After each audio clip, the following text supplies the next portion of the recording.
Hi, everybody. Welcome to Big Joe's Journal. My name is Joe Tilden, and I'm the host of this program. And here we are toward the end of July, and we're having one of these good old summer heat waves. Our temperatures are in the high 80s and 90s, and it looks like they're going to stay at least up in the 70s for the rest of the week. And as much as we complain about the heat, we might as well enjoy it while we've got it. Because 6 months from now, it'll be just the opposite.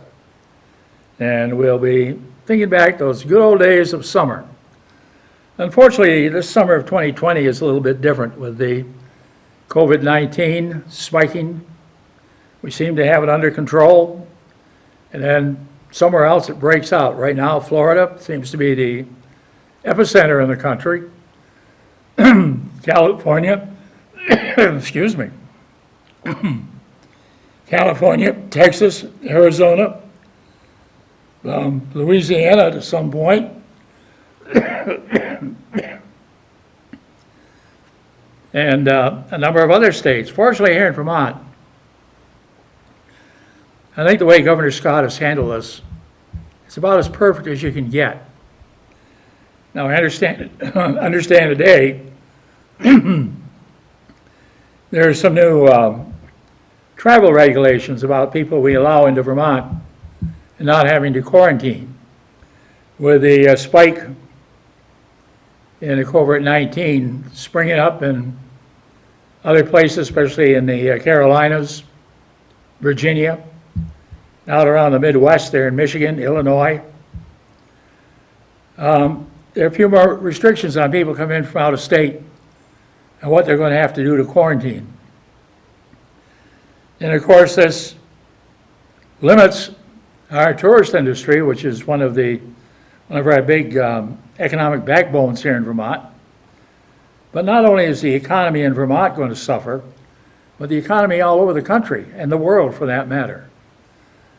California, the governor out there has come back and issued some more shutdown orders. For example, he's closing all bars and all restaurants.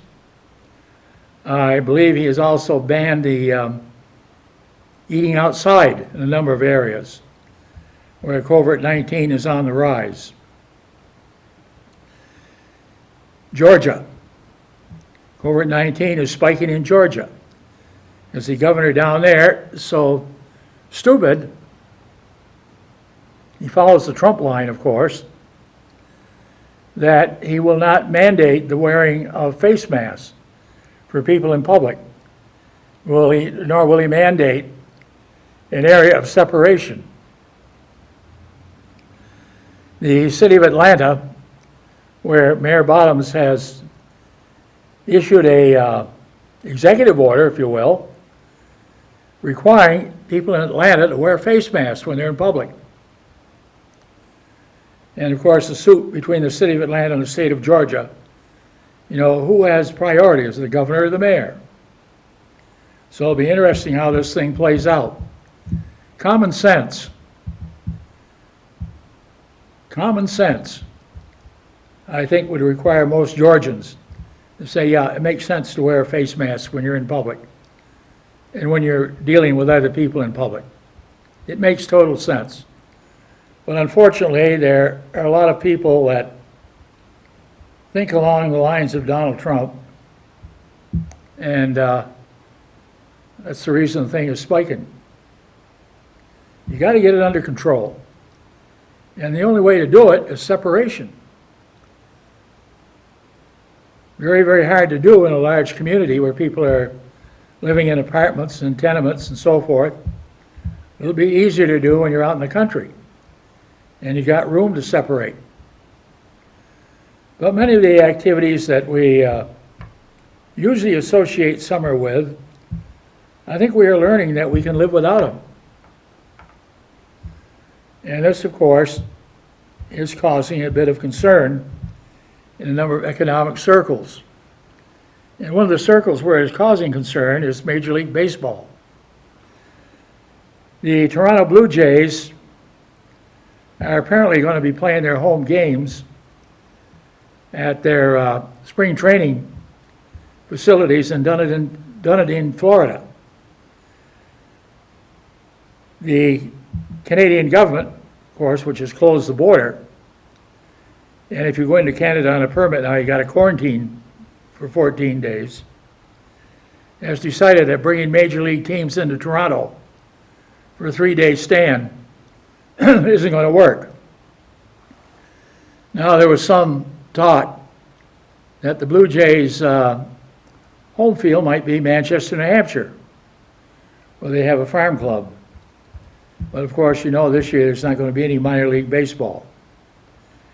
As far as Major League Baseball, 60-game season, no fans in the stands. There are certain areas in the stands that have been set aside where the players can go up and sit, so they're not crowded together in the dugout. And hopefully they'll have enough common sense that there won't be a lot of spitting of sesame seeds and everything else all over the area. Well, the exhibition season is underway, and as far as I know, the first exhibition game was at Citi Field in New York. The Yankees defeated the Mets. And to replace some of the fans in the stands, the Mets put in a lot of cardboard cutouts. Another rule change this year, game goes into extra innings. It's going to start off the first team at bat having a runner at second base. The idea is to bring them home, win the game in extra innings. Well, this is one of the innovations that baseball has to take a very, very serious look at. You know, times are changing. And at one time, baseball was America's game. It's all people had to do. They were all cooped up all winter. You didn't have the NBA in those days. You had very, very limited college basketball. The NCAA, which has, 64 teams in it now. March Madness, which didn't happen this year. Back in the 40s, right up until the mid-50s, there were only 8 teams went to the NCAA. 4 in the East and 4 in the West. The big tournament, of course, was the NIT in those days, which was played at Madison Square Garden in New York. And looking back at history, 1951, the same team did what people believed was impossible. They won both the NIT and the NCAA. And you know, a good Jeopardy question would be, who was that team?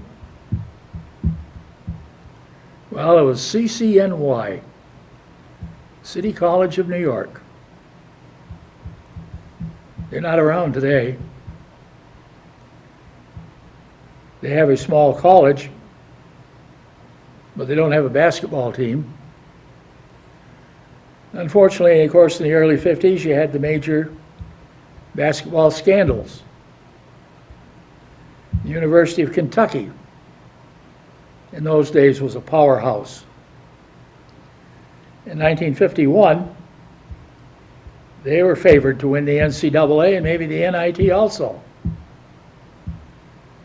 But they got knocked out in the first round of the NCAA, and then they got knocked out in the first round of the NIT.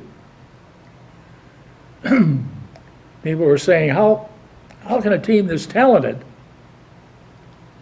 going through an undefeated season, and all of a sudden, postseason, bang, bang, first games are gone? Well, I found out the players were on the take.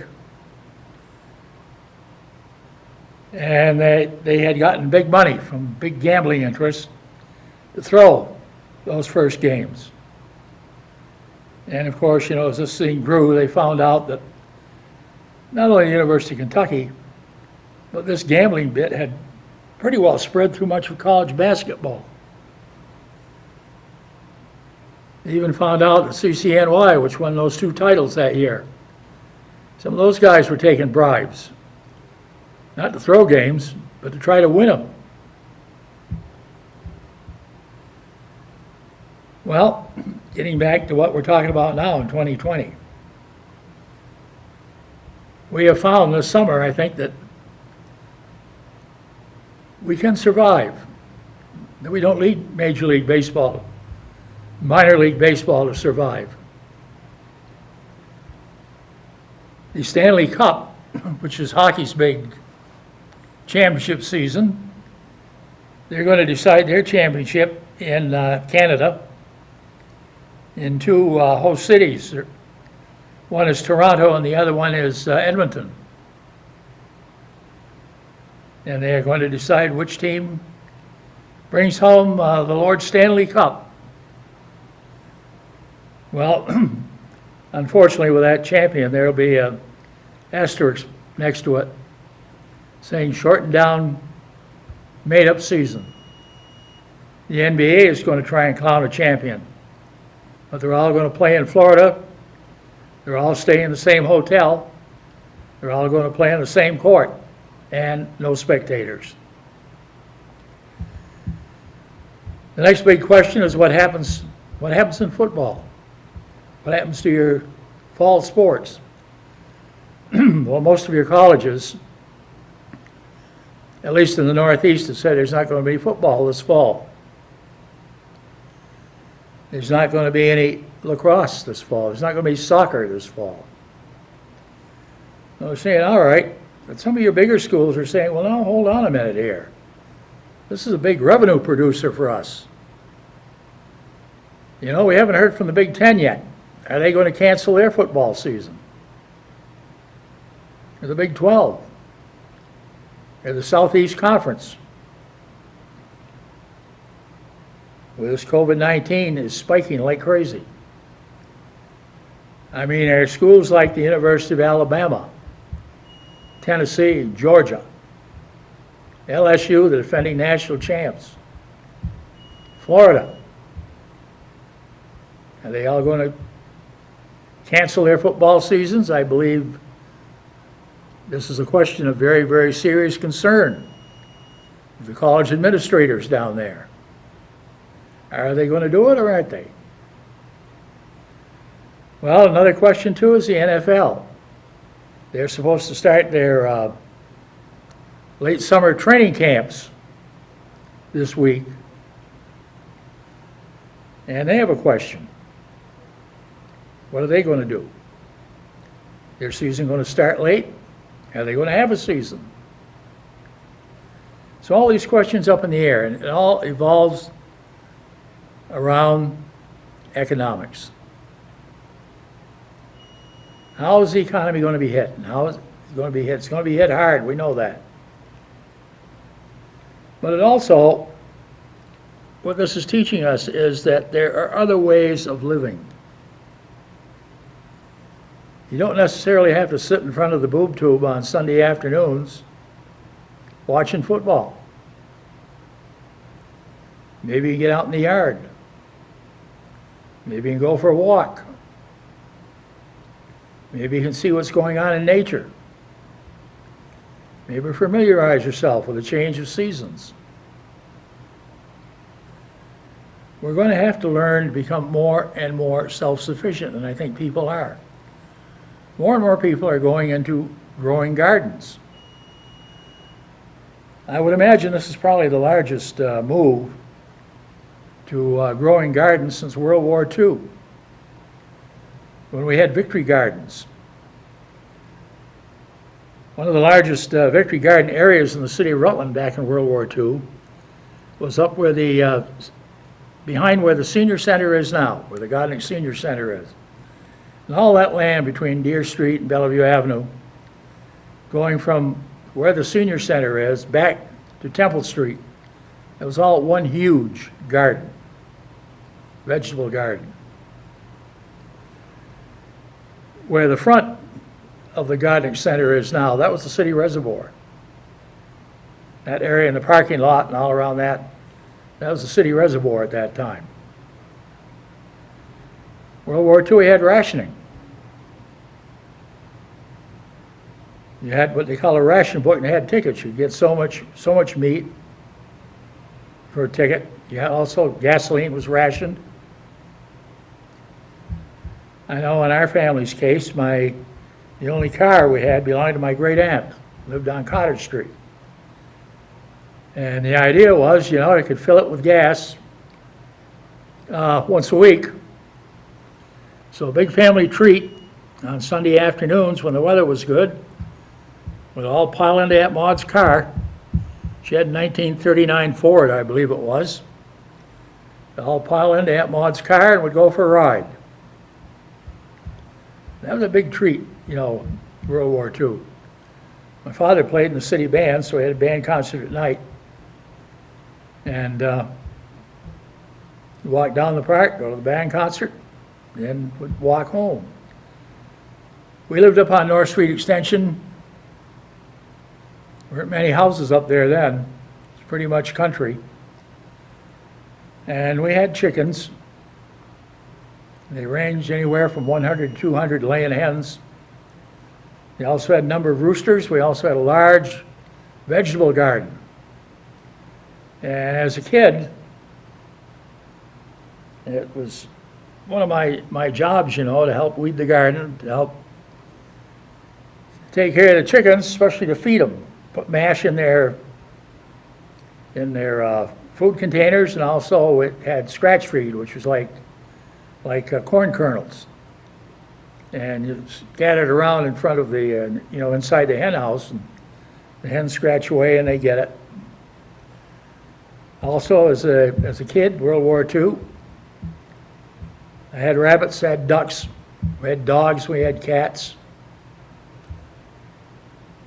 We had old Kate, we kept one of her daughters, Patsy. She had her share of kittens. Kept one of her kittens, a tomcat, Tommy. So forth. We used to, every Sunday, we had a rooster for Sunday dinner. And my mother would make it sort of last through the week, go down and then you make soup toward the end of the week. She'd make soup by boiling the bones and all that sort of thing. But as a kid, one of my many jobs was to help in the garden, help feed the chickens, and I also had lawns to mow. And I was talking with my nephew about that yesterday. Kids today getting 40, 50 bucks a lawn. Back when I was a kid, I got $1.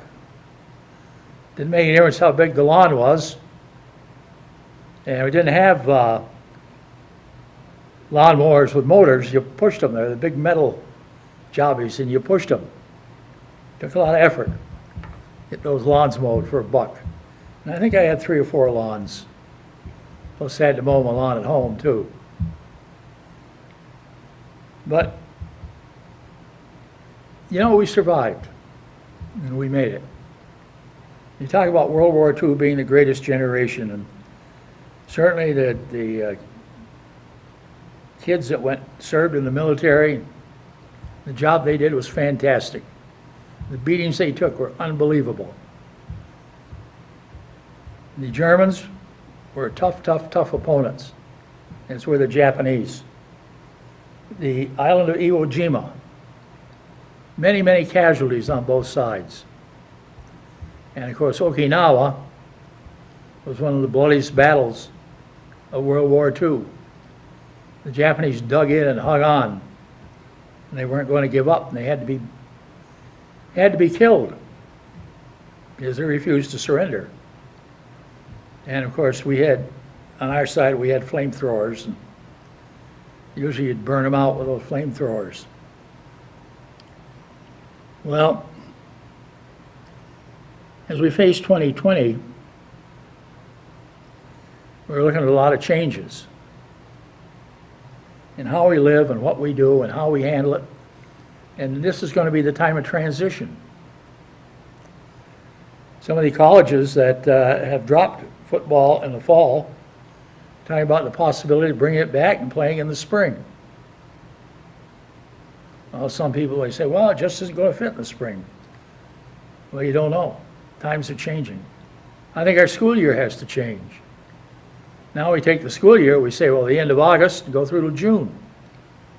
We find out this year we're not going to be able to do that. Can we have this kind of education where some kids are in school and some are learning at home and continue forever? Well, obviously not. So there's going to have to be make a change the way we handle our school year, our public school year. Personally, I think we're going to have to reverse the order that we have our school year. And we're going to have to begin around the middle of March. That'll be the start of the school year. And run it through probably until the 1st of December. And instead of summer vacation, you'd have winter vacation. How would they break the school year down? Well, you'd have your holidays, Memorial Day, maybe around the 4th of July, a week off. Maybe Labor Day, another week off. And then in through the end of the year. Every school year, they have to put in 180 days. So figure on March, December, how do you get in those 180 days? One of the things you're not going to have to figure in, doing it that way, will be snow days. They won't become a problem, won't become a concern. The concern will be how we're going to handle the kids in the classroom, or are they going to be in the classroom? You're going to have improved ventilation systems in all of our schools with a good airflow. A lot of your classes are going to have, well, we're not going to do this in the classroom, we're going to do it outside. We're going to experiment outside, especially in biology. Instead of the kids sitting in a classroom, well, they'll have to spend some time, but not an awful lot. They'll go on field trips. Go visit Lake Champlain. Go visit some of our other wetland areas. See the wildlife. Don't just read about it and hear about it. See it. See how it lives. See how it survives. See a live beaver dam and how it's built, how it's constructed. Mother Nature has a lot of things to teach us that maybe under our present system we're reading about, but we're not seeing in action. I think a revised school year, we probably would see more of that in person than in action and see what it is. We have to take our concepts and turn them over and have something, a different approach. One of the great concerns that we have now is the Earth's population. In the United States alone, in 4 months, over 140,000 people dying of COVID-19. That's just going to keep climbing.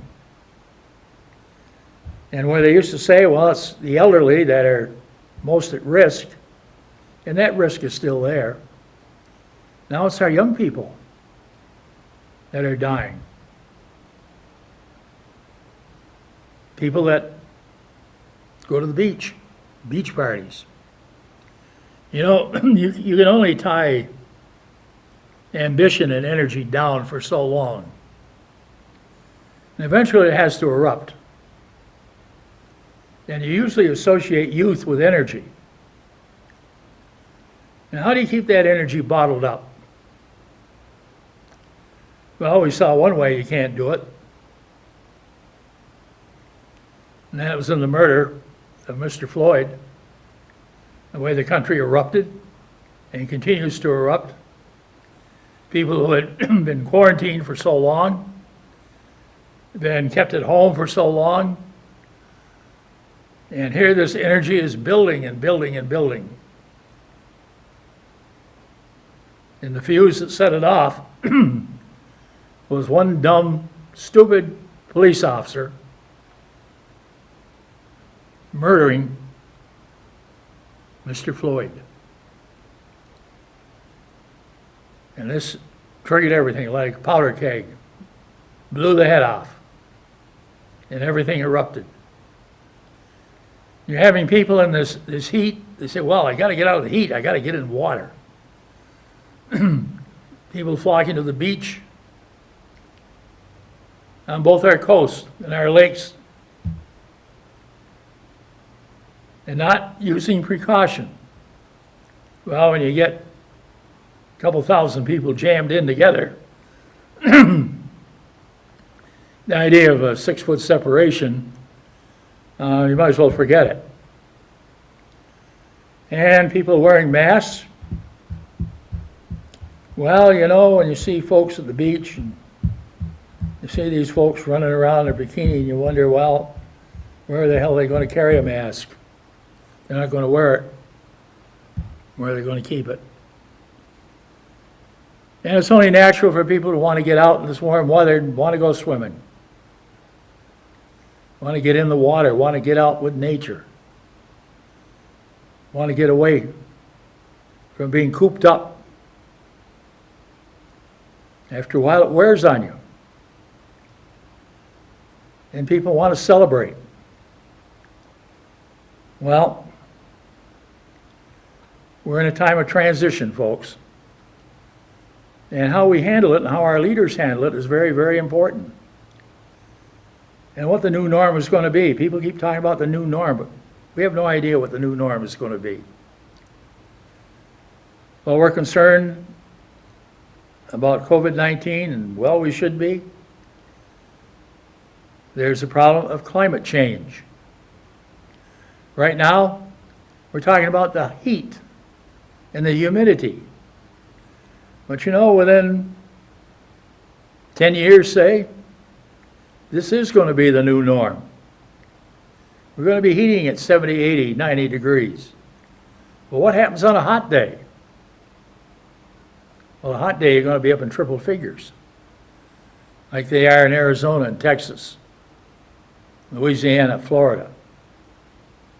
And as hot as it is here, and you say, boy, I'd like to jump in the middle of Lake Champlain, or Lake St. Catherine, or Lake Bomazeen, or Lake Ortonia, or Kent Pond, whatever. You got to think the heat that is driving those people and how much they want to get in the water. So, in the summer of 2020, I think future generations will look on this as the time the world changed, style of living changed, and how we looked at things, and how we approached things, and how we did things. And what did we do for entertainment? Well, I don't hear anybody complaining about Broadway being closed, but we have innovated. Down the fairgrounds, we got that beautiful big screen. The drive-ins are back. Maybe we were a little bit too hasty getting rid of them to begin with. After all, there in the 50s and 60s and even into the early 70s, drive-ins were very, very popular. In fact, drive-ins were more popular than going to your regular theater. And as we look at the situation now, and we look at this drive-in here at the Rutland Fairgrounds, the one up at the Champlain Valley Fairgrounds in Essex Junction, man, that's the wave of the future. We go ahead by reverting back. And I couldn't help thinking, come to work today, you're coming in to tape this program, I go by the fairgrounds, look at that big, huge grandstand. It's probably the largest one in the state of Vermont. That's a grandstand where you could seat anywhere from 8,000 to 10,000 people. If you put up a huge, huge screen out on the infield, and this is when people can gather together again, when COVID-19 hopefully has been defeated. What a beautiful area for a huge, huge drive-in. People would come sit in the grandstand, see big movies, got all your concession stands. Well, sometimes I'm a dreamer, but it's going to be different, folks, and we got to roll with a punch. With that, may Almighty God continue to bless these United States of America. God love you. Have a great week, and we'll see you all next week.